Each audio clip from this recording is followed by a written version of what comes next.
Hello, this is Brighton TV and this is a match preview for Brighton vs West Ham. And last week versus Sheffield United, we played into their hands. When they had 11 men, we were creating quite a few chances, and these were chances which our players probably should have taken. They were half chances, but we created quite a few of them. But then once they went down to 10 men, we started playing into their hands. We started crossing a lot more, and Sheffield United's defenders and midfielders, they're really tall, they're really aggressive when it comes to aerial duels, and they win most of them. So when we started crossing, it was harder for our players. And when you have the likes of Maupay, Trossard, Connolly, who are on the pitch, they aren't great headers of the ball. They're better when the ball's at their feet on a counter-attack. And once they got the red card, going into a much deeper block, they forced us wide, and we didn't have enough players in between the lines. We just decided to put too many players into their box without having too many creative players actually onto the pitch trying to create something. And I saw a lot of the times watching the games, we'd have 4 or 5 players in the box but couldn't go to them because we tried to cross it, and their Sheffield United players would get there first because they're taller, they're more aggressive, and that's why they will win most aerial duels, and that's why we should have created another way of breaking through them, and they ended up scoring on the counter-attack. And Burke, who was causing us quite a few trouble, he kept on going on the counter-attack, and their goal, our keeper Sanchez could do nothing about it. It was a shot from Bogle which was deflected from Webster, and the deflection completely took away from Sanchez. When you're 1-0 down, you start getting a lot more desperate, and our goal, it came from us doing a really short free kick. Trossard and Bissouma, they linked up well for the free kick, and Trossard ended up getting a bit of space which he crossed in, and Welbeck ended up scoring from the flick of the free kick. But when you're against 10 men, against the bottom of the league, you need to win them sorts of opportunities, and we didn't, and we need to improve. And we're creating the chances. Connolly and Jahanbakhsh, both of them had very late sitters. Connolly, where he should have left it for Welbeck, where Welbeck was in a great position, but Connolly decided to jump for the header, and he ended up headering it over the bar where I thought Welbeck would have scored. And then Jahanbakhsh, he just had one which was laid onto a plate for him, and Jahanbakhsh ended up missing. It was something that he needs to score them goals, especially in them opportunities. One of the last kicks of the game at 1-1. That's the types of moments which wins and loses games. And West Ham, they're in great form.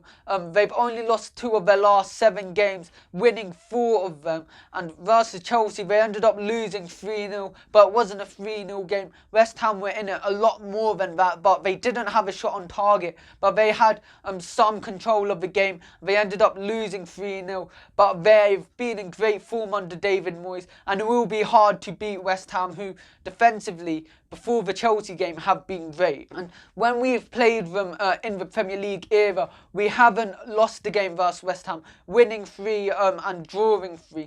Our last game at the London Stadium, it ended 3-3, and that was a really entertaining game. We were 2-0 down and then 3-1 down, and we ended up getting back into it with Glenn Murray and Gross, both of them scoring on that day. And we just need to go and keep that up. We need to get something from this game, especially when we look at our league position, 17th on the table. We need to pick up points, and we need to pick them up fast.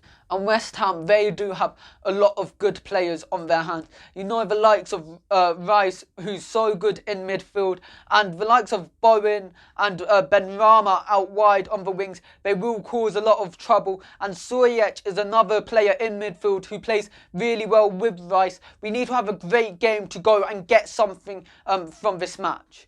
And my lineup for this game, I'd play a 3-5-2, and there will be a lot of rotation in the next 2 games, West Ham and Arsenal, because there's a 1-day gap. We had a very similar gap last season, and Potter made 7 changes that time, and I think Potter will still be a lot of rotation. And in goal, I think will be Sanchez, with a back 3 of Dunk, White and Webster. And I don't think there's any reason to change them. They had the great last few games. And the wing backs, I think it should be March and Veltman. And Lamptey is injured with a hamstring injury, and hopefully he recovers well. And Veltman, he isn't a bad option. He's just a different type. He's not as quick as Lamptey, so he's not as good as stopping counter-attacks, but he does give more physical presence than Lamptey. And the midfield three, I think it should be Alzate, Gross and Lallana.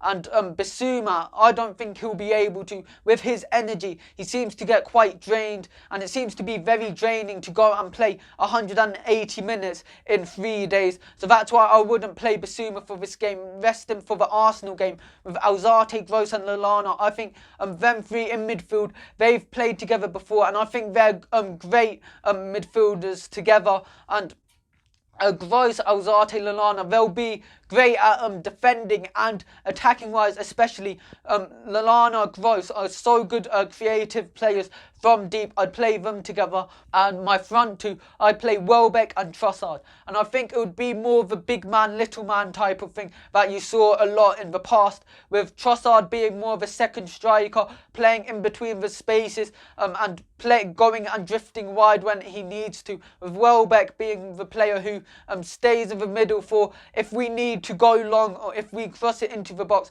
Welbeck has the ability to go and get the ball and score from them sorts of positions, so that's why I'd play them two together. And my score predictions for this game, I think will be 1-1, and I think Welbeck and Bowen will be on the score sheet. Don't forget to like and subscribe to Brighton TV and follow us on Instagram.